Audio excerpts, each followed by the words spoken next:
Hey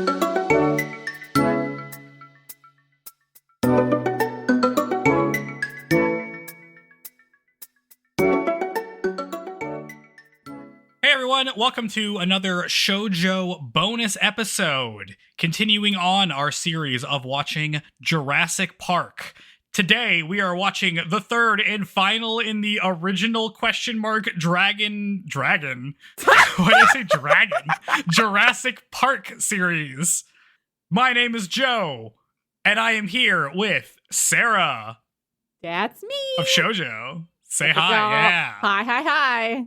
This is how the intro goes, because I totally remember how the intro goes on the bonus episodes. Every time, it's fine. We're here for Jurassic Park 3, Sarah's favorite movie. Nope, that's Sarah, tell us false. about how much you love this movie.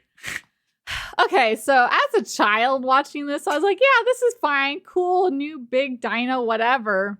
And then you grow a brain, and then you watch it, and you're like, well, wow, so many flaws here. What? Okay, I know, I'm not as dang. critical as The Lost World as you were, and I'm gonna be critical of this, and you're like, this is better than The Lost World? We're gonna have some diverging opinions here. Oh God. Oh, I snap. feel like. Oh no, am I in the wrong? I don't know. Jurassic Park We're The gonna Lost talk World about not it. good? Oh, I don't know. God. You know? you know in your heart what you think. Hey.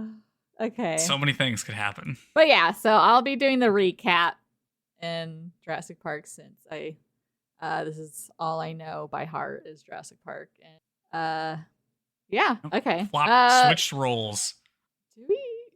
We're recording immediately after we recorded Chihaya Furu, so I'm like, It's true. we've already caught up. It's like I don't have anything different to say. Yeah, no, I don't think we need to go. Do we go through like what we did when we do the bonus episodes? I feel like we just go into it, you know? We're just like, we're here. We're That's like what going to we're talk doing about dinosaurs. We're here. I will say. Yep. So, this is the end of the this original. Came out in 2001 and Jurassic World came out in 2015.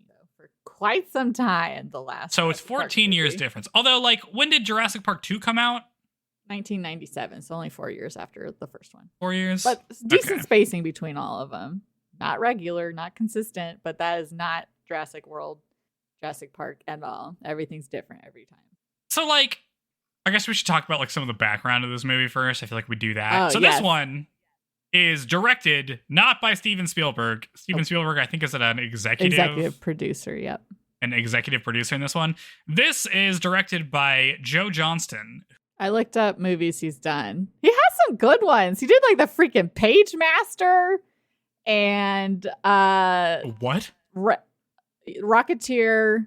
The Rocketeer. Red October or whatever. Oh, that one with Ellie or Laura Dern and Jake Gyllenhaal is. But he's done a bunch of good kind of more family happy vibes movies. Yeah. Are you familiar with some of the other ones? Yeah. Honey, I Shrunk the Kids. Yeah, see? That's a pretty big one. Yeah. As a director. The first Captain America movie is probably the biggest. That was boring. I thought it was boring. Okay. The Nutcracker in the Four Realms. Yo, remember I've never heard of that. No. It was a ridiculous Disney movie. It's yeah. Okay. I think he is more of he got to start as a visual effects guy, it looks like. Because he worked on Star Wars. So New Hope, Empire, and Return of the Jedi. Also did art director for Raiders of the Lost Ark, and did stuff in Battlestar Galactica. Okay, so he's been tied that's to his early Steven stuff. Spielberg and other projects. Raiders. I guess with Raiders of the Lost Ark, Jones, yeah. So that might have given him a leg up on getting. Yeah. That's probably how he knows how to do that stuff, which kind of makes sense because this is much more of a spectacle movie. Yeah. So that makes sense.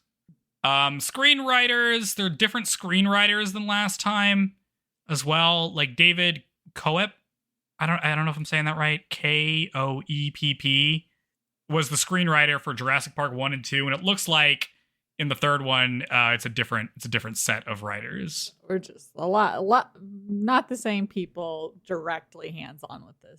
No, so this definitely feels different as a movie, with the other two, right? Because I guess it not being a Steven Spielberg movie, made it there's like a direct to DVD quality to this, even though Totally. I looked up the budgets because I assumed that this felt like a lower budget movie than the other ones. It is not.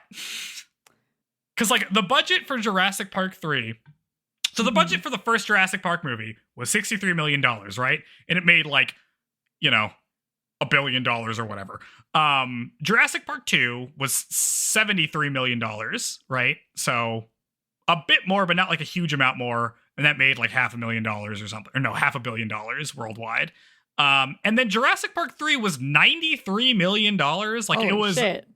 Yeah, it was like 1.5 times as expensive as the first movie. And it made like $360 million like total worldwide. But like it feels like a cheaper movie in certain parts. Even though it was the most expensive one, which I guess makes sense because some of the set pieces do look expensive. Yeah. But I will just say, those are the budgets for the first 3, and then we get to Jurassic World. Do you want to guess what the budget for Jurassic World was? Oh, dear God. $3 million? It was $215 million, so more than double Jurassic Park 3. Holy crap, holy. Movies. Yeah, well, they freaking put Chris Pratt in there. I'm sure he was charging a ton. That's true. This is consistently the lowest rated Jurassic Park movie in the series.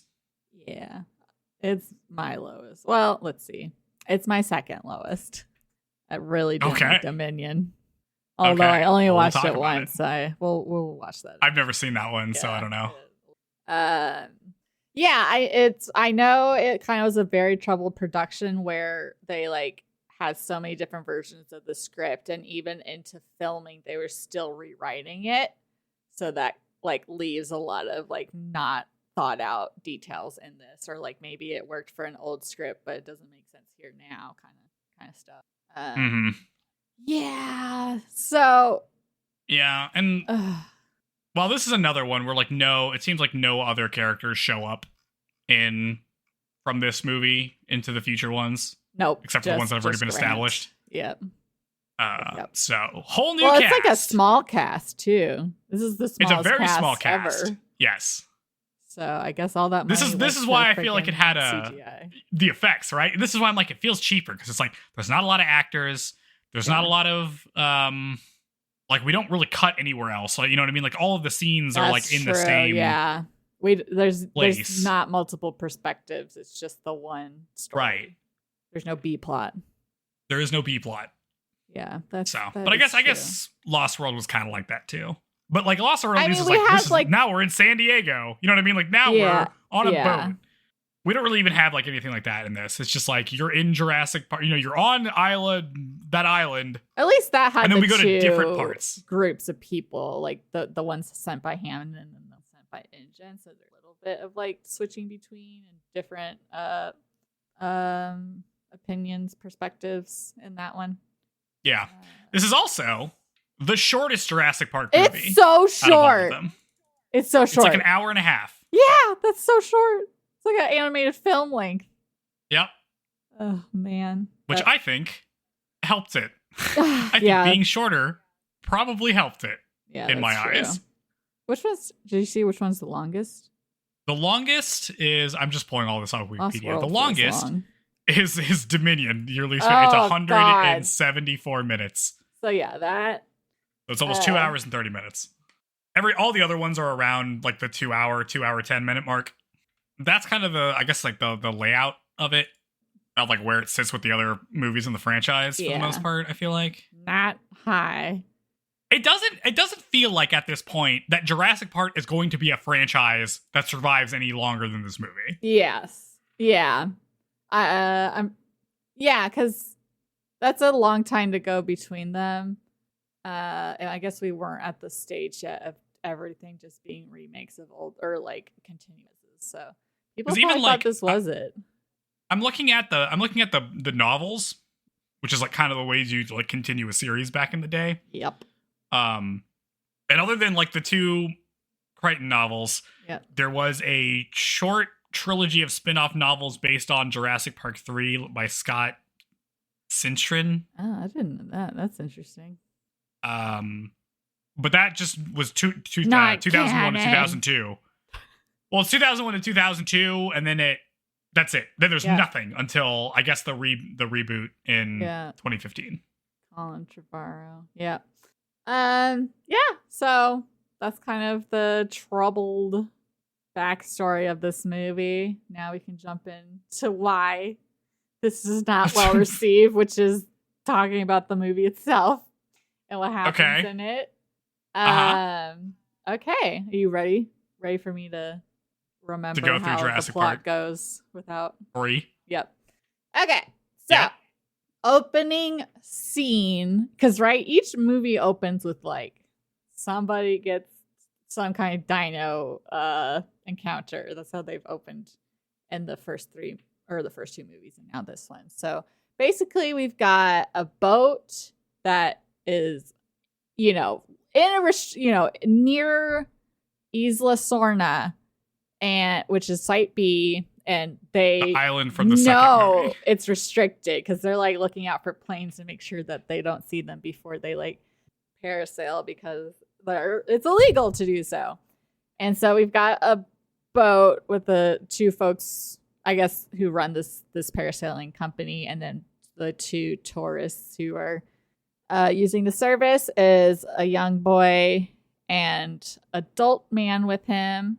And so they get all set up. They go up in the sky, and this company has a great name, Dinosaur, like SOAR. Great branding. That was the scene where they like the parachute pops out, and you see that's the name. Is very good. It's so good. They're like looking. They're specifically looking. I guess that's the whole thing. Is like, oh, you're touring to get a chance to see the dinosaurs. Because everybody knows that dinosaurs exist now because a Tyrannosaurus Rex is going through San Diego. So the world is aware of the presence of dinosaurs on these islands. And so they're looking, they're not seeing anything. And then we cut to the boat where the water's getting choppy, it's getting foggy. And now the boat is out of sight, and they're like, and then it reappears, and we see blood and damage to the boat. Inexplicable. Boats in this franchise are a mystery. Like, they don't have any water dinosaurs presented to us. I was really... I thought there was going to be, and I was surprised when there wasn't. Right? Because it makes no sense. What attacked them? Something in the water. I don't know. So... It's maybe one of our bird dinosaurs that we see later. I don't. Whatever. Anyways, they're like, what happened to them? And then they look ahead and see the boat is, hurling towards a rock, which if they get caught on that attached to the boat, they're just going to get like snagged down and killed. So, freaking kid in the way being like, and the guy's like, shush, I got to save us. Move your hands. So they detach, and now they're just free soaring, and that's all we see from them for a bit. We cut to the opening, was it the title credits where it has like the dinosaur claws come through, and that's where you see it. So it's very much like it has we're using cool effects in this movie. It does have a good logo. Yeah. Like, the Lost World is not anything. It's just we put the Lost World over what looks like the same Jurassic Park logo. Effect. But this has the claw marks make the 3. That's pretty good. Yeah. Although people are scandalized. Like, people are like, you can't change the main mascot. But I guess as a new director, a lot of new people, so they probably want to like make it clear that this is different. Or like think that they're making it different in a good way. But yeah, the logo is good. It's distinct. And so after that, we cut to good old Dr. Grant. I will say, about the last thing. I will say that the gliding effect, like when they're gliding, it looks very cheap. It looks like they're just in a green screen. Yeah, but the camera like looks fuzzy a lot in this. Like, quality does not look very good. And this is why I am like, oh, this seems like it was like a cheaper movie, even though it turned out to be a more expensive movie. Ugh, jeez. Money's not everything. That's what we're learning here. Takeaway. Throwing money at something doesn't make it better. More expensive does not mean better. Oh, Uh-huh. God. Yep.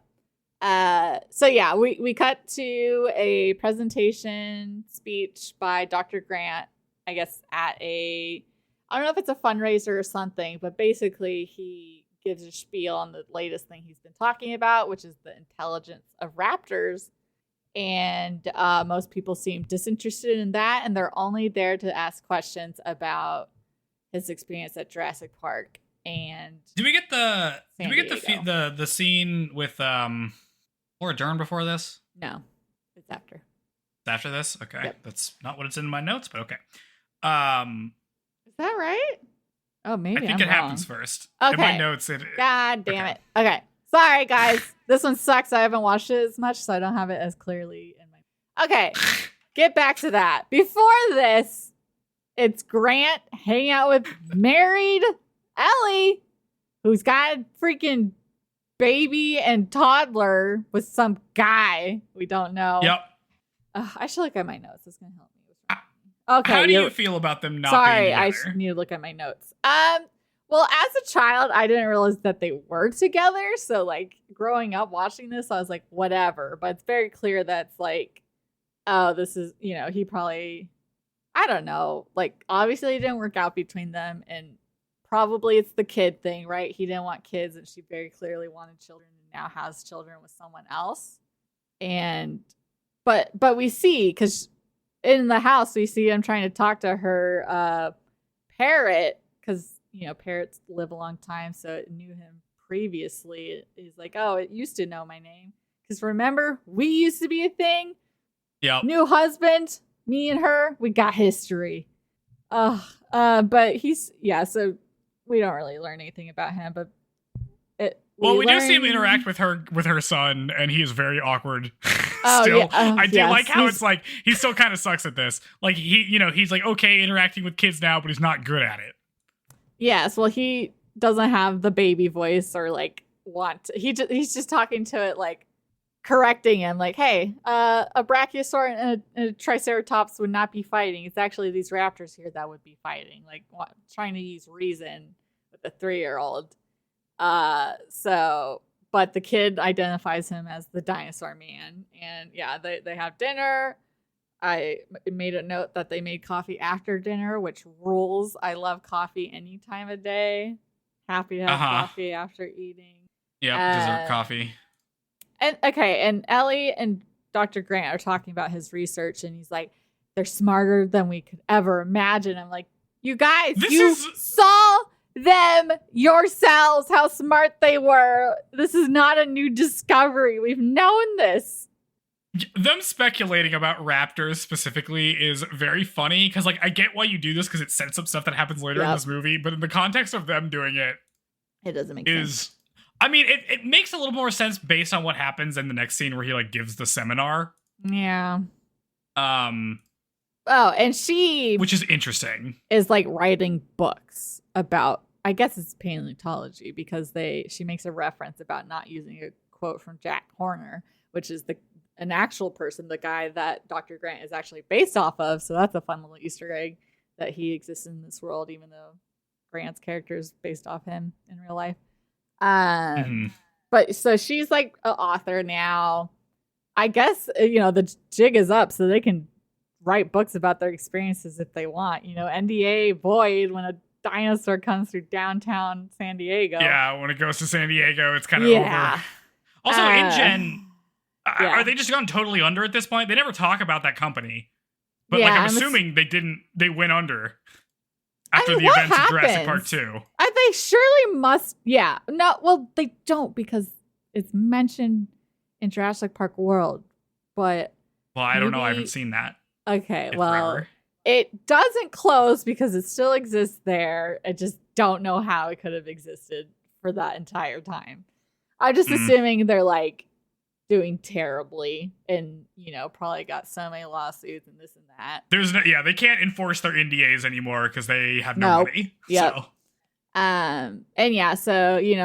We get the whole, do you remember what they used to sound like? They communicate with each other. That's like, we're like super, Grant is now just Raptor guy. He's a Raptor guy. Yes. They haunt him. Yes. Oh my God, we'll get to it. It's great.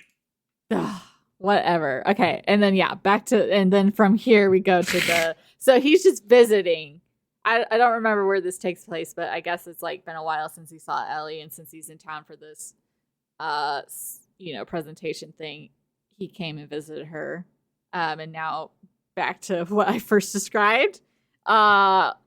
Basically, gives a speech. Nobody claps until the lady who works there like prompts them to, and then he's like, and she asks if anyone has any questions for Grant, and he says, "Does anyone have a question that does not relate to Jurassic Park or the San Diego incident, which I did not witness?" And then, which or the movie I wasn't in. Yeah, that was really funny. Yes. So yeah, he said it very. He's got a good voice. He said it very well. And then like almost all of the hands. One person maybe has a hand up still, and then this guy is like, "Don't you think it's kind of moot to be?" doing research on this now? We have actual dinosaurs we could be studying instead. And Grant's like, the real dinosaurs died 65 million years ago. The things that John Hammond and Jen created at Jurassic Park are just theme park monsters. And that's his stance, that, he's still doing paleontology, like digging up bones and stuff. And that's the way to learn more about them. Which, it's true, because these are, like, altered. They're not true to their original form. And yeah, he freaking hates Jurassic Park because it's a nightmare scenario. Yeah, I like this plot point a lot, because it makes sense that, like, why would he be talking with Ellie about raptors still, even though they ran into actual raptors? Is because he doesn't think those are real raptors. He thinks those are just like some bullshit that somebody made. Like they're just some like weird genetic hybrid. You know what I mean? Like the fact that he does not want to like acknowledge these things are actually dinosaurs. They're just like weird, monstrous recreations. I think makes a lot of sense for like why he's the way he is. I think this is a really good, because the thing I mean, like the problem I have with the second movie is that like the sequence of events that get you from the first movie to the second movie just kind of don't make any sense. Yeah. Like we just like Malcolm is like a disgraced pop mathematician now because he said stuff about Jurassic Park, and it just doesn't make sense. But this makes more sense to me, where it's like Dr. Grant decided that these dinosaurs aren't real, and he just wants to try to forget about it as much as possible and run away as far as he can. Yeah. So, and that's why I guess that he was like, did not speak about it even after Malcolm did. Yeah, so that makes sense. That like plugs that. Well, we see again how for me, like Malcolm was so different from 1 to 2 from his experience there, and like Grant hasn't like at his core changed, but like his reason for things maybe is a little different, where it used to be more genuine interest, but now I don't like what I saw. I want to like defend the thing that I originally loved and not this new. Yeah. And I like that. I like that as characterization. I think that's pretty solid. Yep. Okay, so we cut to like this junkyard of old planes and aircrafts, and we just get a guy talking on the phone as 2 guys are like basically testing freaking high power sniper equipment stuff and blow up a plane. And the guy on the phone is like, yeah, these guys are experts.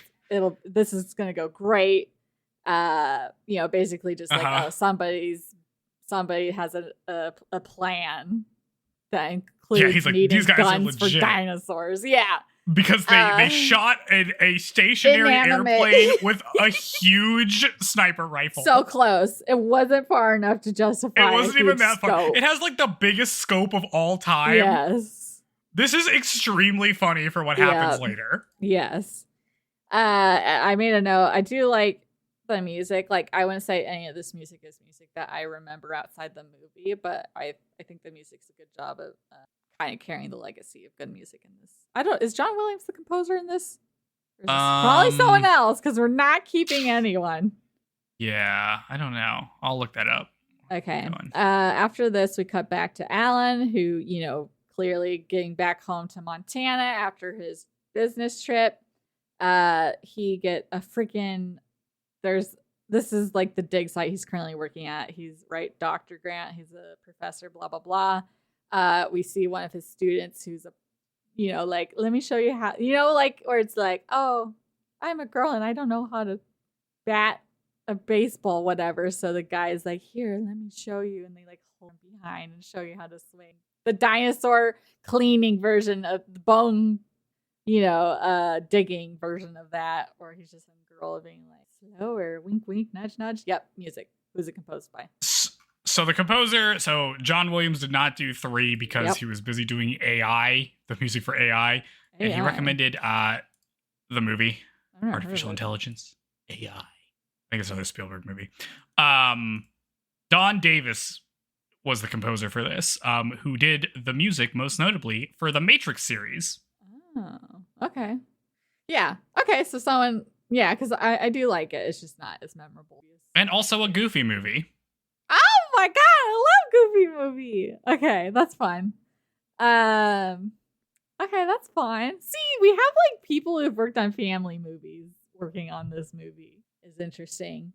But yeah, so we get the Grant, like, his student who we find out is named Billy, greets him being Billy. like, oh, how'd it go? And he's like, you better change your major. Because we did not get funding. And we did not get funding, and we have this many weeks. And then Billy's like, actually, I bought a bunch of equipment, so we have even less money than you thought. So we actually only have 3 weeks here. And so he's like, but look, let me show you what I just blew our money on. And it is basically a 3D printer. He makes a 3D printer. 2001. Yeah. And I was like, woo. Yes, cool stuff.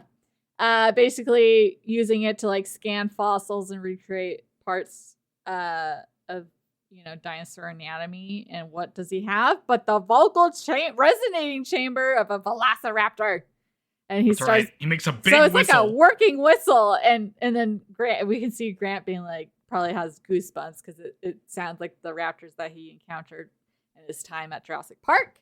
And he's like, "This is incredible, but it's sad to say it's too late, right? We already don't have funding. There's no time to like use this to try and get more funding." And so they're like, "Oh man!" And then we get a guy come into the tent asking for Dr. Grant. He introduces him. What? It's William H. Macy. Oh, what is he from? The actor. He's in Fargo. Fargo, people probably movie. know him now because Fargo the movie. He's in the Shameless TV show. It's probably the most. Oh yeah, he's this piece of shit dad in that. Okay, that's what I know him from. Yeah, he's very good at playing that type of character where he's like kind of schlubby. Yeah, like a guy who's like kind of trying to pull it together, but not really, and like kind of is making up for it, but not really. Yep. Really good. Yes, this is Mr. Kirby, who's all like, I'm rolling up with my cool circle glasses. Here's my business card because I'm a businessman. And Grant's like, what can I do for you, Mr. Kirby?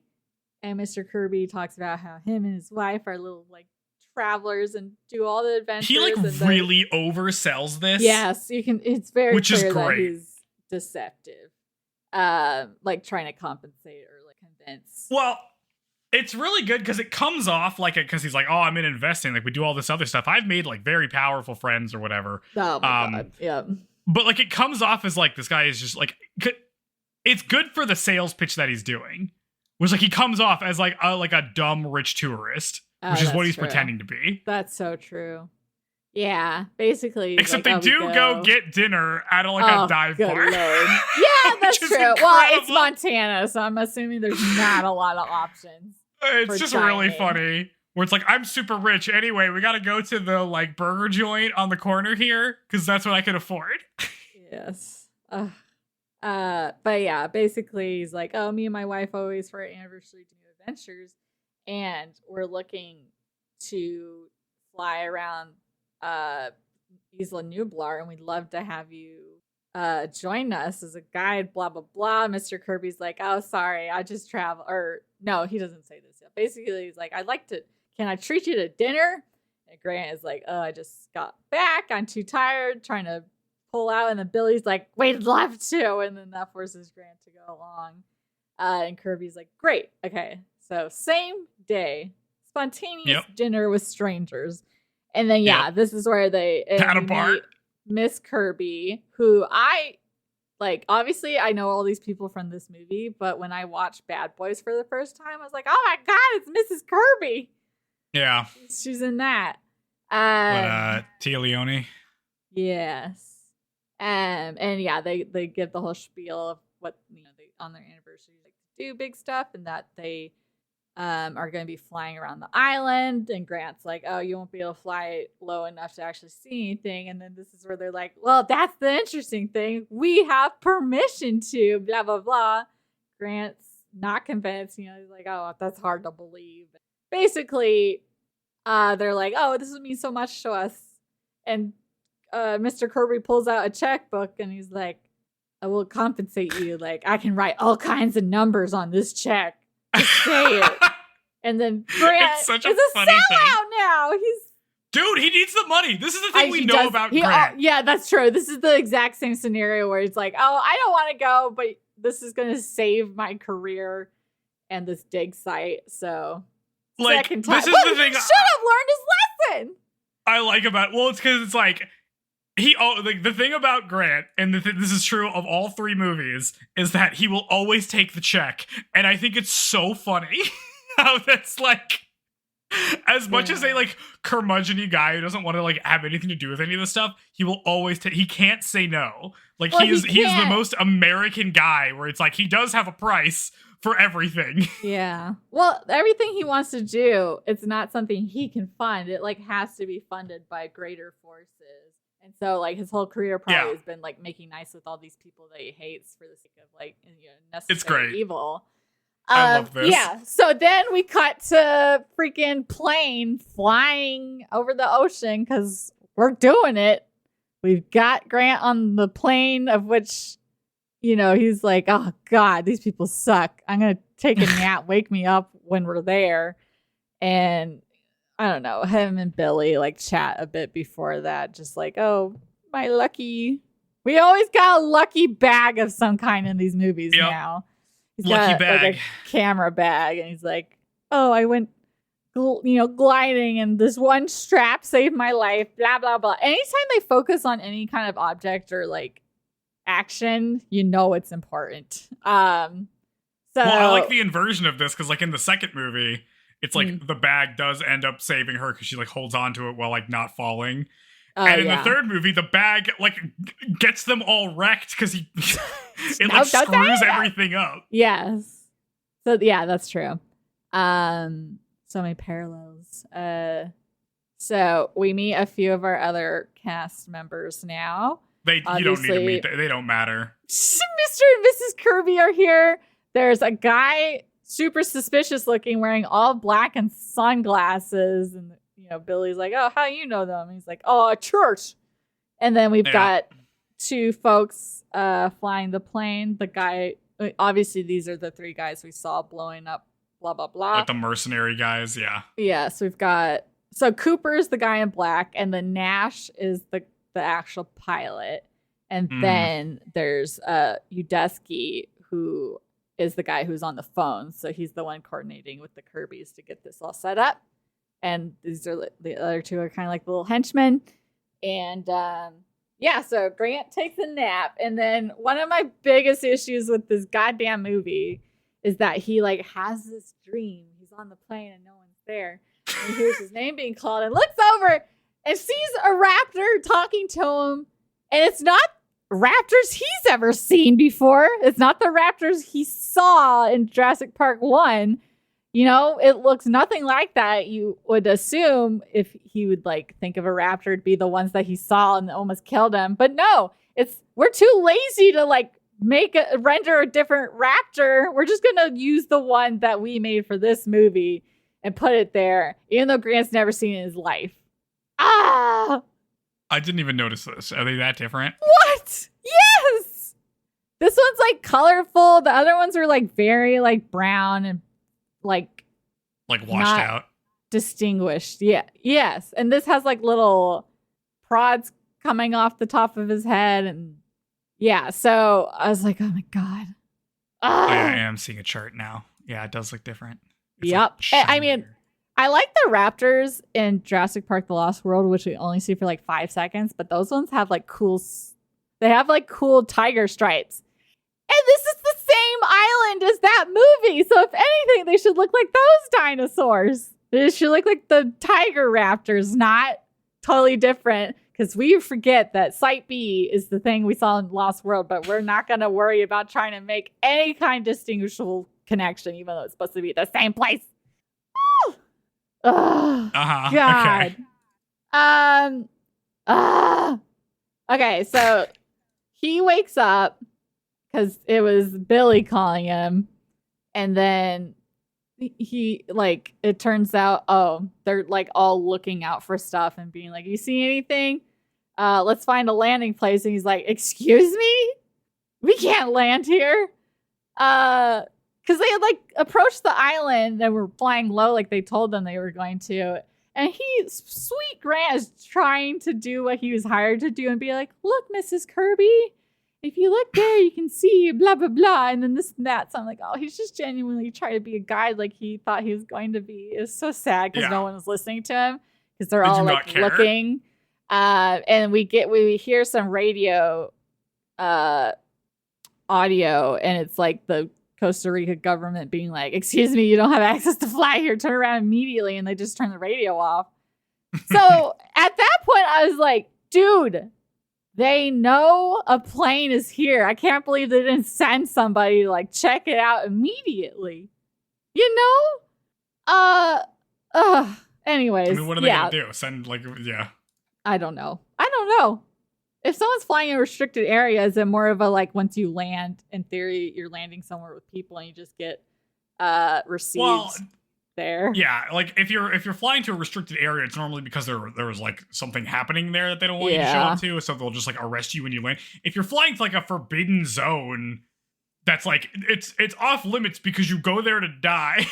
It's just like you get to commit resources to go track that down. Like, I don't know, we'll get to it later. Oh my god. Yeah. Oh my god, we're already 40 minutes in. Jesus Christ. This is why I'm saying we gotta move a little faster. Fuck! Okay, sorry. Okay, blah, blah, blah. He's like making a fuss. He gets punched to knock him out by Cooper. He wakes up hearing a speaker calling out a name, Eric, and he's like, what happened? And Billy's like, they're looking for someone, and they have landed. Grant walks out. You know, he's like, who hit me? And Mr. Kirby tells him, and he's like, tell your wife to stop doing that. It's a very bad idea to be screaming in a jungle full of dinosaurs, basically announcing we're here. And as she says, they say it, and she's like, what? And then we hear big giant roar, rawr, dinosaur, whatever. And then Billy, his protege, is like, oh, this sounds big. It's got to be a Tyrannosaur. And Grant's like, no, it sounds bigger. And we see two of our guys, Udesky and Nash, start like sprinting out of the jungle, looking fear-struck, being like, we gotta get out of here. We'll just fly and circle the island and look that way. And so they all get on the plane, and Grant's like, what about Cooper? And they're like, oh, he's professional. He can handle himself. And so they all get on board. They start, gaining speed to take off. We see Cooper come out of the jungle looking injured, but he's like slightly injured. But how could he sustain damage from that thing and not be killed instantly? I could. Well, he probably I just assumed he scraped himself running away or something, on a tree. His arm looked like broken or something. But yeah, so he's like there being like, oh, please help me stop. And Nash behind the steering wheel is like, I can't stop this. Move out of the way. And then as they're getting close to him, out of the jungle comes the Spinosaurus, this enormous dinosaur with a big old sail. Red dinosaur. Cooper in his mouth, and they like don't want to crash into its legs, so he immediately like lifts the plane up, and they like swipe the sail of the Spino, and that causes damage, and so they don't take off properly and like crash into the forest nearby. The wings of the plane get ripped off, and the plane's totaled. They're like lodged in high trees, and they're like, "Oh my God, is everybody okay?" This and that. And then Mrs. Kirby is like looking out the window and sees the Spino and starts screaming, and everyone's like, "What?" There's nothing, because it like hides for a second, and then plane rattled, rips off the nose of the plane, snatches Nash by the leg. And I feel so bad for these people who are like, help me, because sheer desperation. he gets eaten. And they don't get helped. Please and note, at that point, he had the satellite phone, which was like their one way to communicate. He had it on him, so that goes down with him in the Spino's tummy. It pushes the plane down, and they somehow survive that impact. At this point, I would like to note, we have, and this is like maybe 20 minutes in, 15 minutes in. Yeah, it takes off pretty quickly, maybe 20. All the non-white characters are dead. We had one. He's already gone. We had, we had the guys at the beginning too, the Spanish guys. 100% non-white mortality rate. Just throwing that out there. Jesus. Okay, so I know we do our little bit. We do our little bit where he say we need to go faster, and then you go at more or less the exact same speed. Oh, sorry. Okay. Maybe we should go a little faster. Fuck. You know?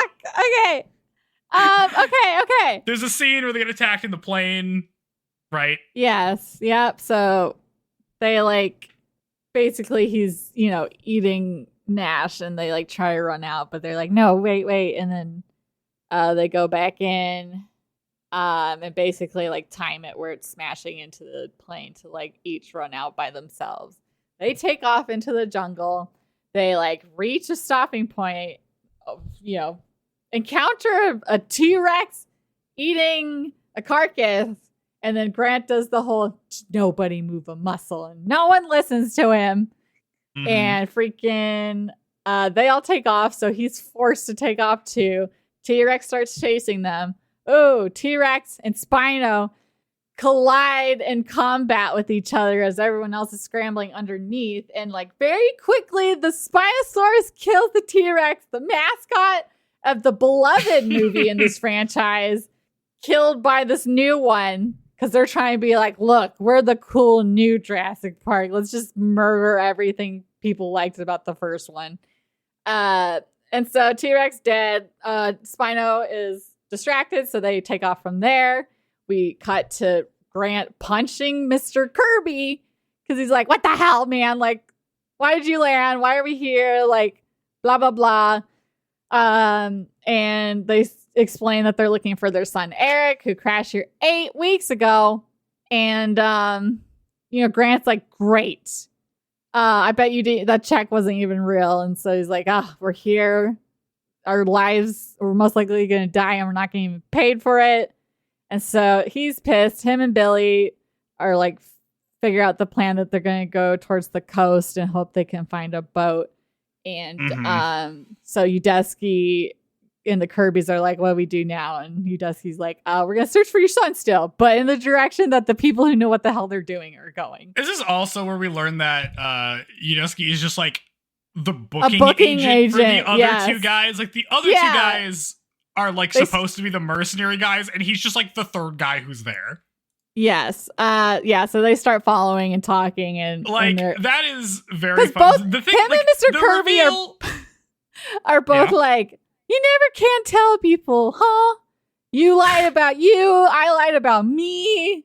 Ain't that the truth? Kind of exchange of like, we're both liars, and now we're in this situation because none of us know what the hell we're doing. Yeah. The reveal at this movie is like a more family-friendly horror movie, as opposed to like the first Jurassic Park movie is very clearly like a science fiction and then a bit of an action movie at the end, right?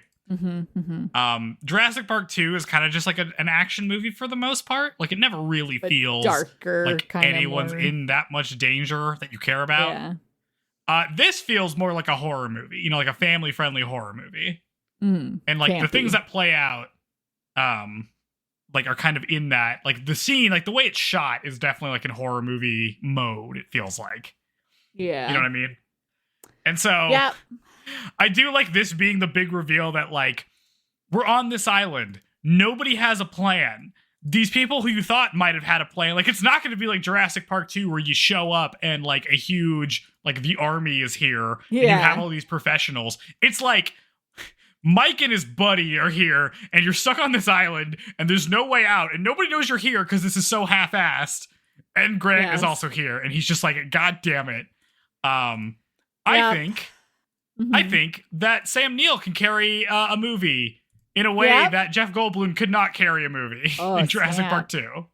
Yeah, well, he's definitely a more like easy to understand and follow character. I think Jeff Goldblum as an actor is very compelling to watch, but like his character isn't like I mean, knowledgeable enough to be the main character of a show, right? Where it's supposed to they're be both about good knowing actors. Things. Yeah, but it's great to have Dr. Grant here. Like Sam Neill is just like here being curmudgeonly because like this situation is so stupid, and it is like on paper you're just like this is so dumb. Like not only is this dangerous, it's also transparently idiotic. Yeah, so he's pissed, and I really like that. Yes, they go back to the plane to like salvage what they can. Is this where they have the sexy changing scene? Oh my god, yes. So we found out that the Kirbys are actually divorced, and the guy that their kid was with was, I don't know, like a side thing for the mom, some kind of boyfriend or something. Yeah, it was like a boyfriend or something. Yeah. But yeah, so we get the like, oh, you look real good, huh? And so basically being like, oh, these guys are gonna get back together through the power of movie. But it's so like ridiculous, and especially after you just got the reveal that these guys are idiots, to have them being like, oh, I've lost some weight, like I've been doing some swimming classes. I'm just like, Jesus Christ, it's so not funny. Important, yeah. Oh Lord, yeah. God. And then what? We go to the testing for the hatching facility. Yeah. So they're like, they find the so parachute. they walk. They find the parachute hanging in a tree. This is where they landed, and freaking, they're like, oh, cool. He's, they made it. They must still be alive. Grant asked Billy if he can fly one of these things. He's like, yeah, if it's not torn. And so they want to salvage it in case they need it. So they start like trying to pull it out of the tree, and then swinging out is Ben Hildebrand's skeleton. Jump scare. Freaking gets snagged on Mrs. Kirby, which it is horrifying, and her reaction like is her so boyfriend. good. Because she like finally gets clear of it, and she does like, oh, like she's got the heebie-jeebies, and then runs off, and they're like, go get Mrs. Kirby, Mr. Kirby. And so they're like having their, she's hysterical. And he's like, I'm sorry about your boyfriend. She's like, no, I don't care about that guy. I'm actually just worried because now we know our son is alone out here. And so they're all upset. And then Grant and Billy like find a camera on him and show them. And so we see footage of like the landing, and that, we see Eric be fine. So they're like, okay, he's and I guess we find out that Mrs. Kirby is on this vacation too, but she didn't go with them. So yeah, awkward. Yeah. Yep. So and then they find from there while the Kirbys are off, they find Velociraptor eggs, and they're like, oh shit, and they call everyone over, and it's like, oh, there's all these Velociraptor eggs. That's crazy. Yeah, and Grant's Dr. like, oh, Grant God. is like, oh, Velociraptors, we gotta get out of here. And so they all leave, but Billy takes longer to leave than everybody else. Mm-hmm. Freaking dumbass. Is Grant's the only intelligent person in this movie. The thing is, though, like, we get an explanation for why he does this later, and it totally makes sense. But yeah, it does. I mean, Grant's no better, right? He just took the paycheck for the same thing. That's true. So This is better than Jurassic Park 2. I'm gonna free all the dinosaurs for some reason now. Oh, yeah. That's true. Yeah, so they are... And then we go to the hatching facility, They find a compound, and they're like, okay, cool. This is where Eric's gotta be, right? It makes sense to live in a structure. So they go in, they're like looking, phones are out. There's a bunch of like tanks for cloning, I guess. So yeah, a bunch of dead little baby dinosaurs in there. And when they walk in, you get like a little scene where like you see a raptor running in the background, and I'm like, this is horror movie stuff. Like this is how you know it's a horror movie, is because it's like doing stuff like that. That's true. Yeah, that was good. You know what I mean? And so I really enjoyed stuff like that. There's a good vending machine scene. Yeah, I'm so sad because basically Mr. Kirby's like, oh, I'm hungry. Anybody got some change so I can buy this? And then Billy just kicks one of them open to break the glass, and then they all take off, and then Mr. Kirby is like, oh, I'll just do the same because the snack I want, I guess, is in this machine and not that one. So he tries to kick it, but this one's plastic, so he like hurts his leg and groans and just starts hobbling off. It's really funny. It's so good. He's like such a little loser in it. Oh my god.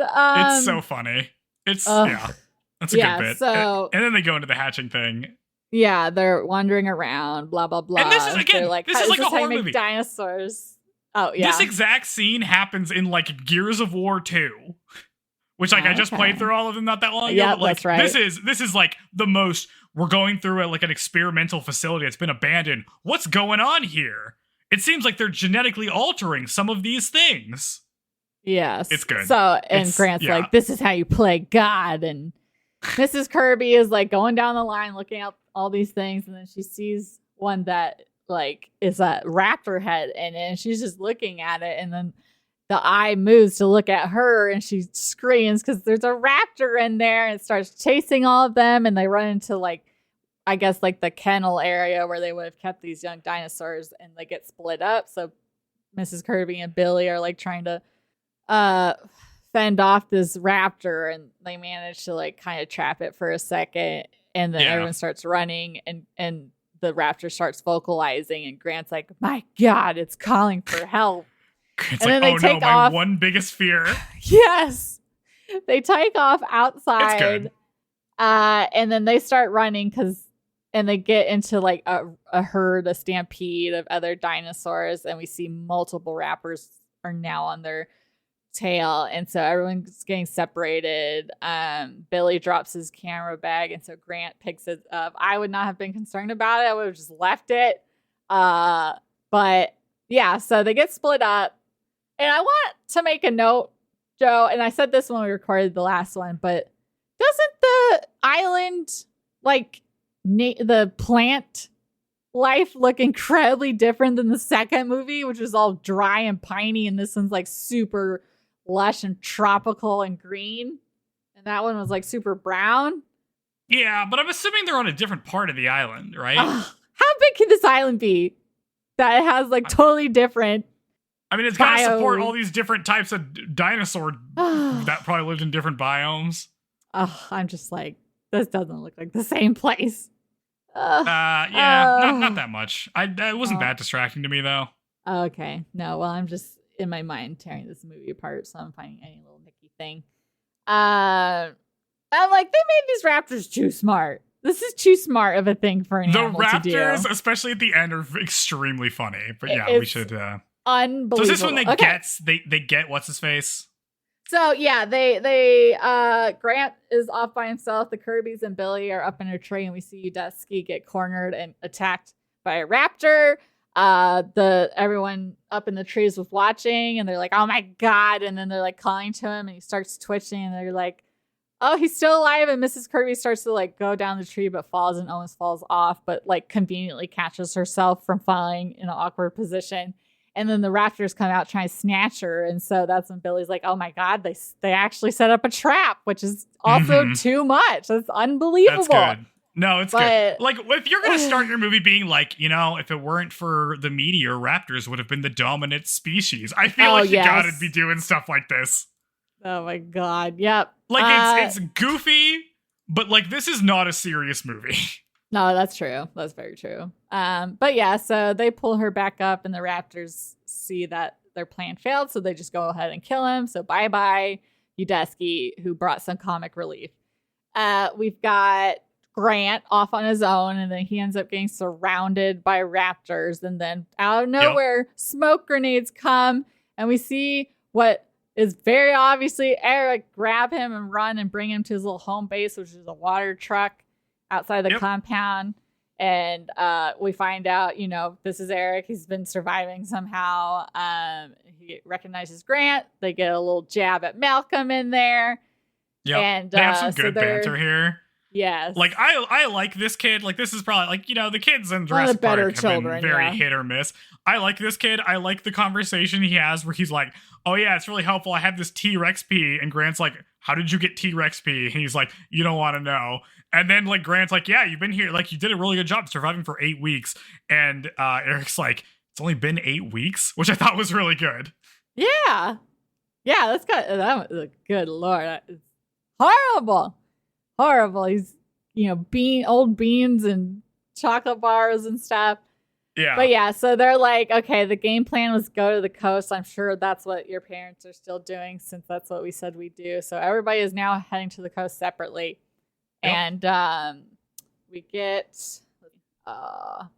basically we hear the satellite phone. Yes, we hear the phone ring, and Eric is like, oh, my dad's nearby because this is our stupid ass company's that was really funny. Yeah, so like they're running, and then the other group hears him yelling out dad, mom, and they're like, oh my god. So they all like go to rush and meet, but they're both on opposite sides at this big perimeter fence. And so, they're hugging through it. Oh, joyous moment interrupted by Spinosaurus coming through. I like this scene because they're like, oh, how did you find it? It's like, oh, I heard the satellite phone. And he's like, I lost the phone like when we first landed. Nash. Like I didn't, Nash had it. And then they just turn and the Spinosaurus walks out of the woods. Yeah, so basically we're hearing the phone ring through its belly. Yeah, it's really, I like this. I think this is fun. Yeah. Yes. So it starts chasing, because it's on the side that Grant and Eric are on, so it starts chasing them.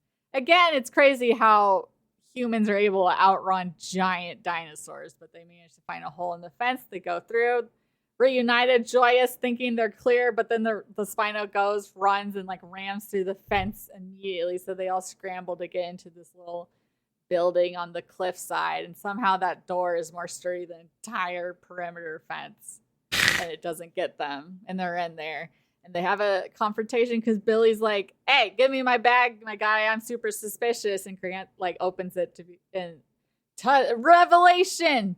Billy stole raptor eggs. He stole raptor eggs. He stole them because he wanted to sell them so they could fund the dig site more, which is basically the same thing Grant did. So can you be too judgy? But basically, the whole reason, especially because like you learn that you're not going to get paid for this, and you're like, well, this needs to pay off somehow. This is how it would pay off. Like this makes a lot of sense to me in a way that nothing anybody was doing in Jurassic Park 2 made sense to me. Yes, So basically, he's berating him, like, this is why they're chasing us, and he goes to throw him, but he doesn't. You're just as bad as them, as the people who made this park, he says. Yep. So very pissed at him, and Billy's all like, oh, shucks. But Grant's like, it's better to hang on to this, because what if they catch us without the eggs? Then they're just going to kill us, but at least if we have the eggs, we have a hope of like them just taking that and being satisfied. So he holds on to them. The thing they went into connects to a bigger like compound area that is metal fencing and stuff. So it's very foggy, so they can't really see anything. So hell yes, this part rules. Platform. This is the best part when it just turns into freaking Silent Hill. This is the best part of the movie. This is a great set piece. Yes, yeah. So they like some of the structure falls away. So they're like, okay, one at a time, cross this bridge. Grant goes first, Mrs. Kirby goes, and then it's Eric's turn. And he goes, and then like the bridge shakes, and he's like, Mom, did you come back? And then we find out it's a pteranodon.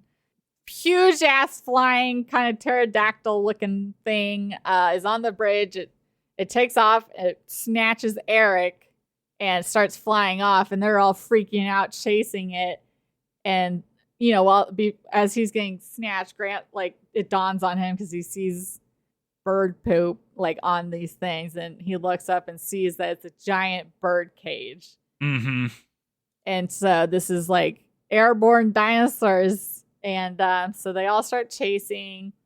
Billy is all like, I gotta redeem myself, so I'm gonna try and save him by putting this parasol on and flying after him in a place with flying dinosaurs. Are definitely gonna attack me because I'm like moving food now in the air, helpless. Well, like, so Eric is like on with the little he baby. Gets dropped off at a nest because they're giving their nest food, and he's like jumping on these different little like lifted rocks. Like little platforms, like trying to get away, but he's like reached the end of it. So like Billy coming and him just like jump and grab on. This is like a really good scene. I like this scene a lot. Yeah. So he they take off. He gets close enough to the water that he has Eric drop, and Billy's still on there, and he gets stuck on a cliff edge because the sail gets ripped by the pteranodons, and they start attacking him, and the rest of the gang gets with Eric, and they're, it's like, oh, we gotta save him. So they like start trying to, but then Billy's like, no, obviously I'm fucked. Yeah, he drops into the water, and then they just basically the pteranodons just start pecking at him, and like the current starts to take him away. Yep. So, they leave him behind. And they find an exit, and they go to close the door. But as they walk away, of course, the door didn't lock all the way, so now it's open. So now, which means that they couldn't have gotten out before, so they weren't the things that attacked those guys on the boat. So I don't know what the hell attacked them because they were in the cage the whole time till now. Now they can be on the loose now that the door's been left open conveniently. They find the boat they were looking for. They get on it. They start, going sailing away downstream slow. Grant's all like, damn, the last thing I said to Billy was, you suck, and tragic. And then he was a hero. Dang, I really misjudged that. Yeah. Anyway, we can make a phone call, right? Oh no, they hear the phone now. Yeah, they hear the phone now, so they like pull the boat aside and find 3 giant piles of shit. And steaming hot. Yep. Obviously the Spino took a dump over here, and they should have been like, oh, the Spino must be nearby. These are fresh ass loads here. But no, they start digging, trying to find the they have to find it before it stops ringing. Oh yeah, because then it's like now we have to go through all this stuff. We have a Carnotaurus show up, which is a smaller than a T-Rex, but still like a predator. And so they all freeze, like freaked out, but it smells them, and then it's like does a comedic like, ugh, like, you guys smell terrible, and then it just takes off. And then they get back in the boat. It kind of starts raining, but they're like, okay, we gotta make a call. There's only juice left. Your favorite word, juice. Juice left for one call. And so they like turn it off for now, and going down, it's raining heavier. Grant like decides he's gonna give Ellie a call because she had been like, you can always depend on me, Grant. And so he calls. Her toddler picks up.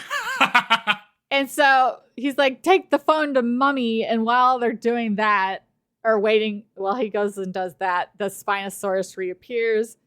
And freaking, it's in the water because they are kind of aquatic. This is not an accurate representation of what a Spinosaur looks like. But yes, they, I think, are supposed to be like somewhat aquatic. And so it starts attacking the boat. They all get in this cage in the boat to like protect themselves from above, but the boat ends up starting to sink, and they're trying to like get their hands on the phone because, it had the call had disconnected while the freaking 3-year-old was watching Barney.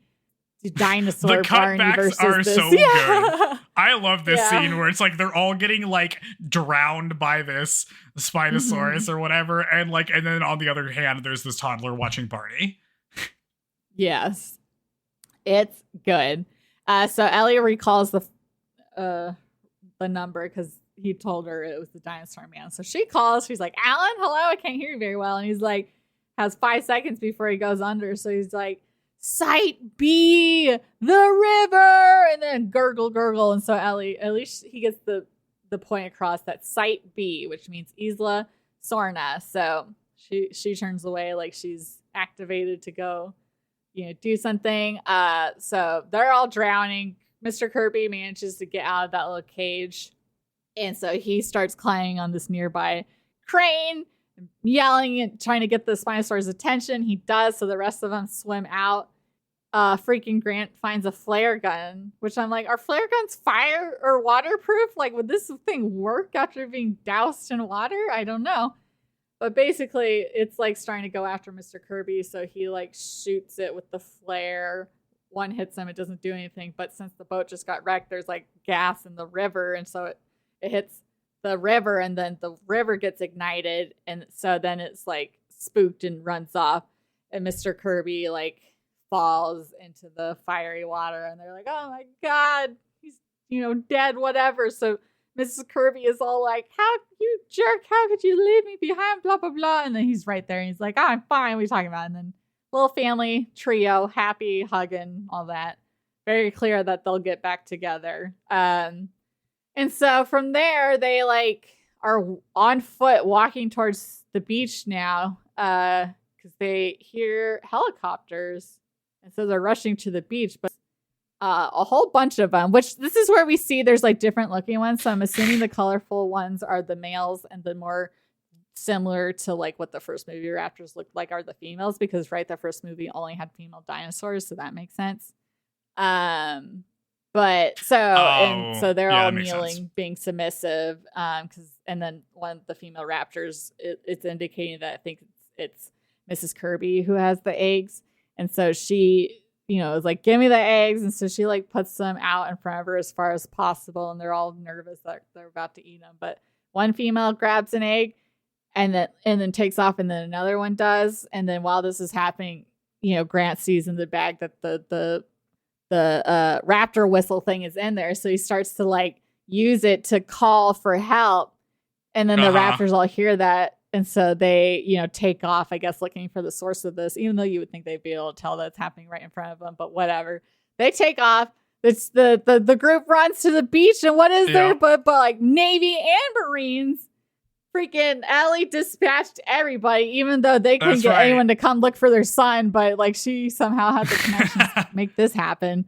But yeah, so they're rescued. They're saved. They board the helicopter, and who is there but Billy, all banged up, and he's alive, and he's like, I saved your hat, dead. Alan. They got him somehow. Yeah, so he got his hat. Yeah, they the family's hugging. This is so goofy at the end. He's relieved. Billy's okay. They take off, and then they're like looking out the window, and it's like, what is that? And the pteranodons have gotten out and are flying. I just lost you. Oh, sorry. I might have had a little drop in my internet. But yeah, so all right, now they see the pteranodons outside, and they're like, I guess they're looking for new nesting grounds. That's fine. Don't shoot them down with all these army guys you have. But yeah, the end.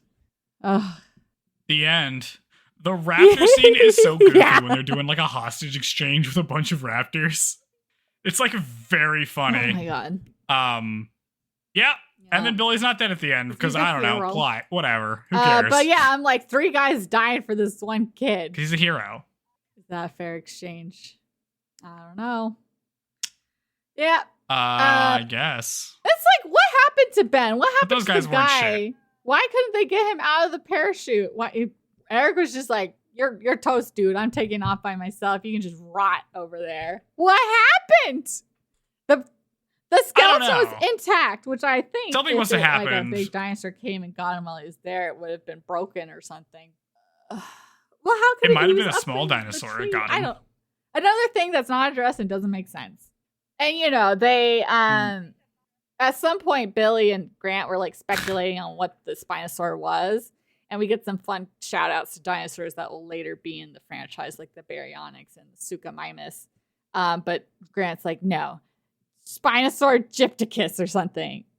And Billy's like, that wasn't on InGen's list. And Grant's like, I wonder what else InGen was up to here. So implications that like InGen doing a lot of things under the radar. I do like the implication. Yeah, like Jin is just Umbrella from Resident Evil now, where it's just like, yeah, they're doing all sorts of stuff. Who knows what they're doing? Just so we can have another lab somewhere else, and we don't even know. That's right. Just so we can have another movie. See, I like. So how did we feel about this movie? If you look at it without much expectation, I guess it's fun to watch, but it just doesn't have very much depth, and there's some inconsistencies. So as far as up to this point, Jurassic Park movies, I feel like it's the worst just because it like doesn't. I don't know. The dinosaurs are more cartoony, right? There's not much intrigue about behavior other than the unrealistic behavior of the raptors. What do you think, Joe? Yeah, but do you like it more than 2? See, I like this one more than 2 because it is more cartoony. Like, it really does feel like we're just doing, like, it's Jurassic Park, but InGen is now Umbrella from Resident Evil, and we're having Silent Hill sequences where we're going through the like, caged bridge while it's foggy, and, like, most of the movie is just, like, getting from one set piece action thing to another in a way that, like, Jurassic Park 2 was also that, but then it had all this other stuff, and it just didn't make any sense. This is like, the stakes are lower for this, right? Because it's like, other than the fact that we like Dr. Grant, like, these are just random people, more or less, right? And it feels like a smaller movie because of it, but I do like it more because it's like, it makes more sense that this random group of people would just get wrecked by a bunch of dinosaurs because it's such a half-assed expedition. In JP2.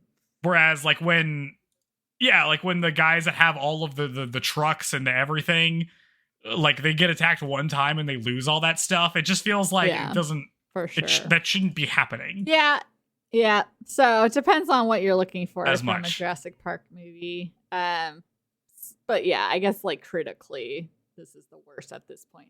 And so expensive. It's the lowest rated. Yeah. Oh, goodness.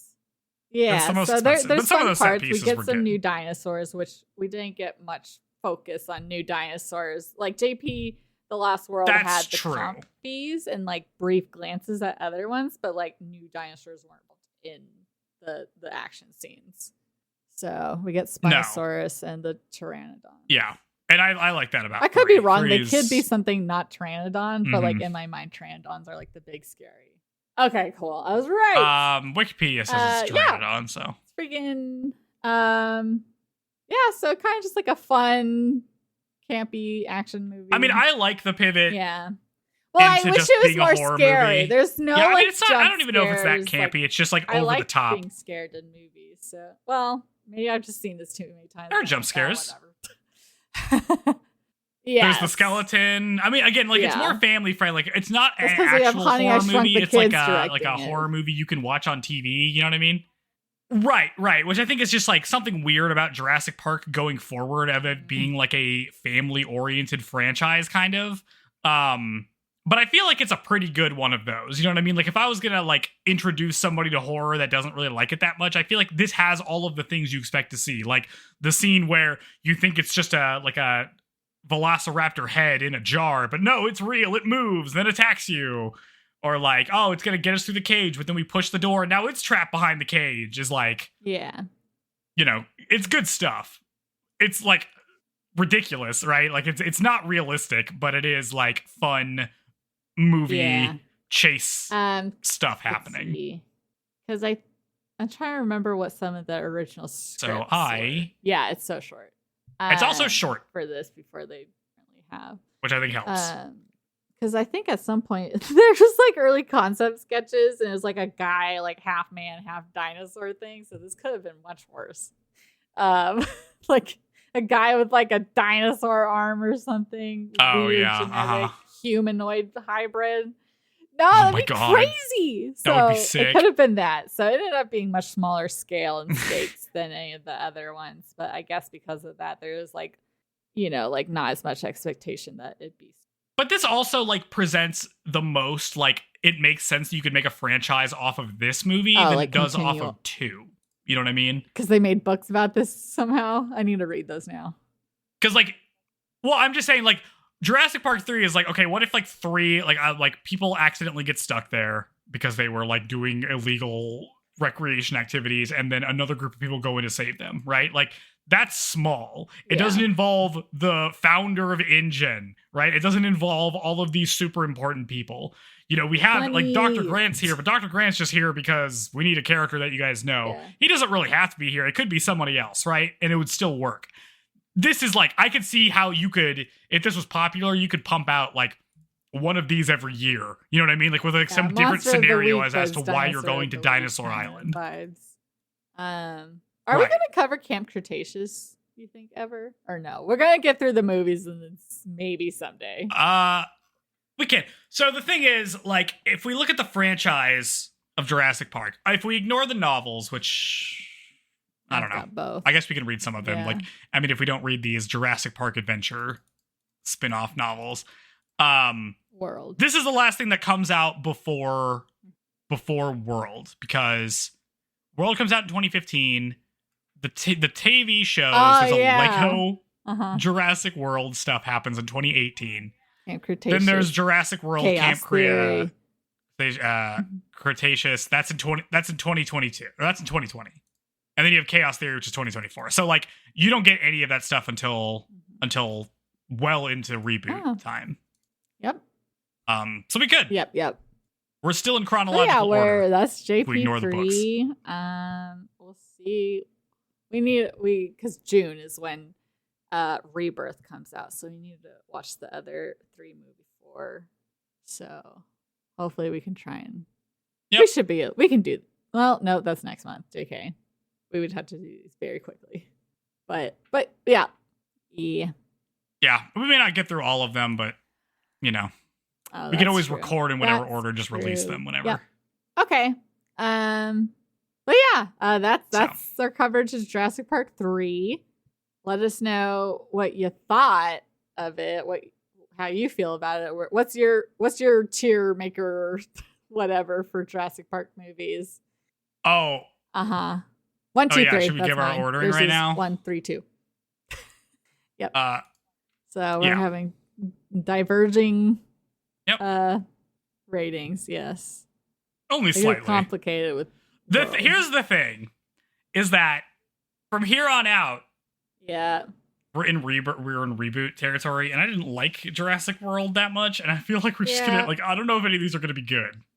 So I'm gonna be interested to see how we like these. I'm interested to see how the reboot movies fall in our tier list. Maybe yours isn't gonna change, like your top 3 aren't gonna change, but I don't like Jurassic Park so much, or Jurassic Park 3 I don't like, so mine's gonna change a bit.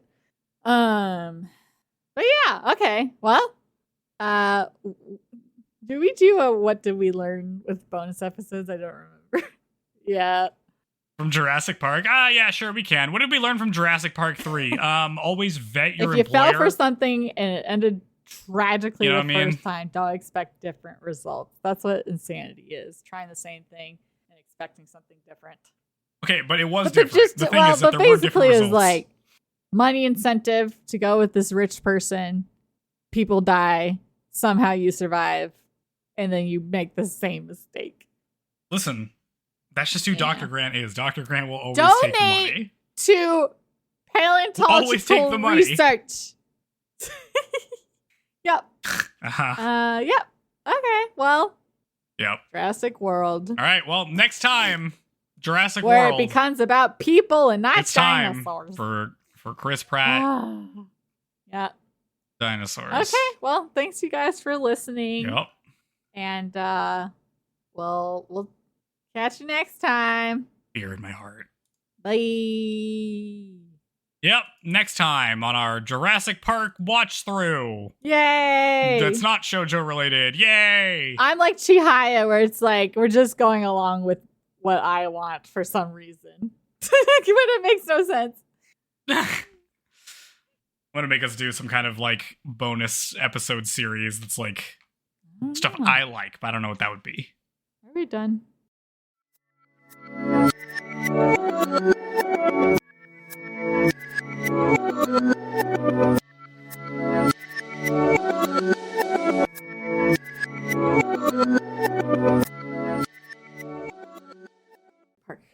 Oh yeah. Do you do the intro since is that right on these?